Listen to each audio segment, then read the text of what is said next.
Let's start with something a little controversial. Most students think their grades are the reason they're getting rejected from their dream grad schools. But I'm here to tell you, your GPA is not the problem. It's absolutely true. I have seen it time and time again. A student with a flawless GPA gets that dreaded rejection letter. Meanwhile, another student, maybe with more average grades, somehow lands a fully funded scholarship. It just doesn't seem to add up, right? So what in the world is the one thing that sets them apart? Yep, it all comes down to their academic CV. This one document is where the whole game is won or lost. So today, we are going to break down exactly how to build one that doesn't just get you noticed, it gets you in.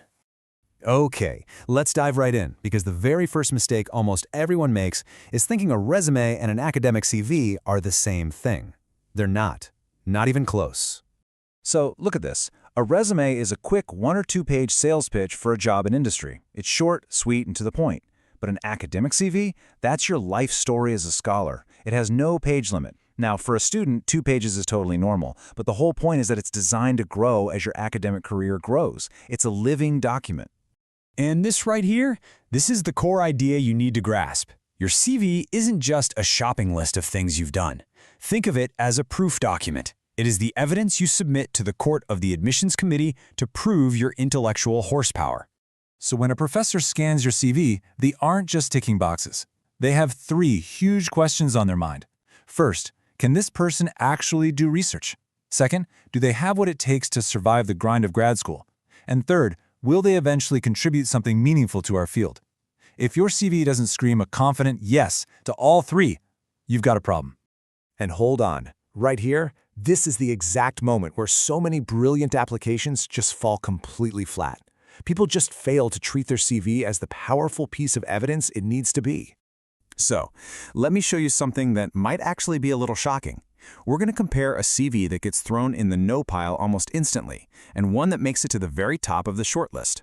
These are the classic mistakes we see over and over, especially from international students who might not be used to these specific academic norms. Putting your waitress job on there, including your birthday, or writing some vague objective about achieving your dreams, it all just wastes precious space and makes you look like you don't know the rules of the game. But the biggest sin of all? Having no research experience listed. Okay, let's look at this side by side. The weak CV on the left, it's just so generic. Looking for admission into a good university.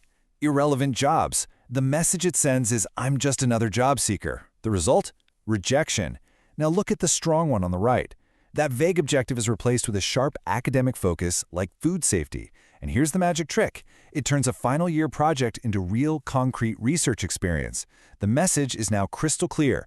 I understand research, and that gets you shortlisted. All right, you've seen the mistakes. Now let's get to the good stuff. Here is the blueprint, the actual anatomy of a CV that wins. Every great academic CV is built on these 5 pillars. You've got your header for contact info, then education, your academic track record. Number 3, and this is the big one, research experience. This is your proof. Then publications and presentations, and hey, don't sweat it, a simple conference poster counts. And finally, skills, where you list all your technical know-how. Let's break down the most important ones. First up, the header. Keep it clean, keep it professional. Your name should be big and bold. Use a professional email address, please, not partyguy2004@email.com. And include a link to your LinkedIn or, even better, your Google Scholar profile. And here's what you leave out. No photo, no birthday, no marital status. In places like the US, Canada, and the UK, that's the standard. It keeps the focus entirely on your qualifications. Okay, next section, education. For a student, this always goes right at the top. You list your degrees with the most recent one first. But here is the absolutely crucial part. You must include the title of your thesis or dissertation and the name of your advisor. This is non-negotiable. It's the first real piece of evidence that you've completed a major research project. And that little insider tip, it's gold. For PhD programs, especially in Germany, that thesis topic can make or break your application. And now, we've arrived at the absolute game changer, the research experience section. So many students tell me, but I don't have any. And I always say, yes, you do.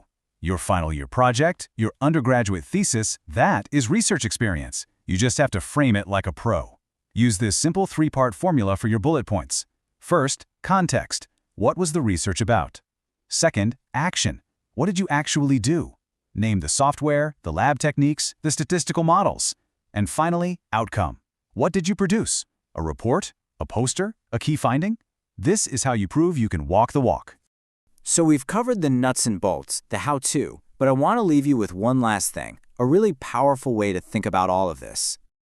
Please remember this. Your academic CV is not a passive list of things you did in the past. No, it is an active, persuasive argument for your future. Every single line, every bullet point is a piece of evidence in your case for why that university should invest in you. So I'll leave you with this question. Go pull up your CV right now and ask yourself honestly, is this document arguing for me or is it accidentally arguing against me? Because now you have the